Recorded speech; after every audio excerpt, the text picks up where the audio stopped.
The PAN portal, or the PAN ePortfolio, is a requirement of all of our public relations undergraduate and graduate students, where they will put together an online portfolio of their public relations work that demonstrates that they don't just have the knowledge, but a real skill set. This is brand new for the Public Relations Department. It was named for Phil Nardone, who's actually an alum of our program and a faculty member, and he owns a public relations agency headquartered in Boston. And we had worked with Phil for many years, but he wanted a way to ensure that students are really as competitive as possible in the industry. And so putting our minds together, we thought that ePortfolios are a great way to ensure that students have something tangible to show employers, but also could serve our department faculty determining if students are as excellent as we think that they are.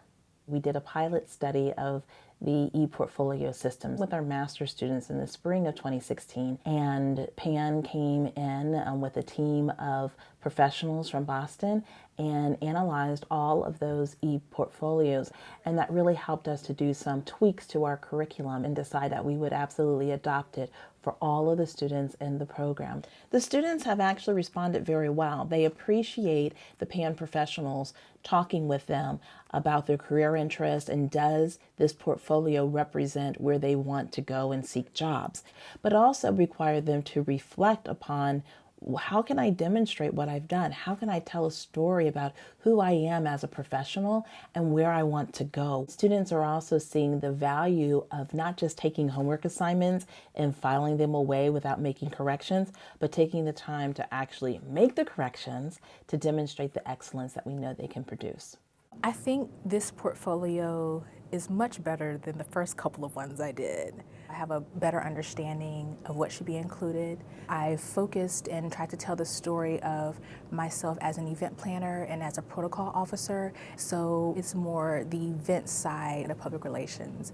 I did have a review by a representative from PAN. It was a good one-on-one time, and he just had me click through, explain to him what I've done, explain my story, and he gave me some critiques, but the overall experience was very nice. In my job search, I think the ePortfolio is beneficial. However, for me, I've not sent it on its own. I've included it in like a signature line or as a link in my resume.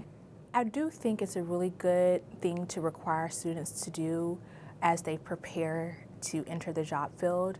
I do think that recruiters in the communications field find it very helpful. I think it's fun to do. So overall, I think it's a really good thing. So the PAN portal, I guess, ePortfolio review, for people that don't know exactly how they want their ePortfolio to look, it's very, very helpful. The public relations cohort that I'm a part of, we took the review session and ran with it. We have so many ideas and we don't know how to kind of lay it out sometimes, and I think that the review session for my cohort, like I said, was very, very helpful. During the review, one of the main things that I would take away is to let my ePortfolio speak for itself and let it be the best version of me that it possibly can, even when other people, have their suggestions or tell you what might look nice. If it doesn't reflect you, you won't be happy with it. I think that with anything that's new, it takes a minute for people to be aware of the opportunity they have. This is something that you need to start working on freshman year to really be able to be an amazing storyteller for a strategic purpose to solve business problems. And that starts day one at Newhouse, and it ends when you walk across that stage, but then it continues throughout your career.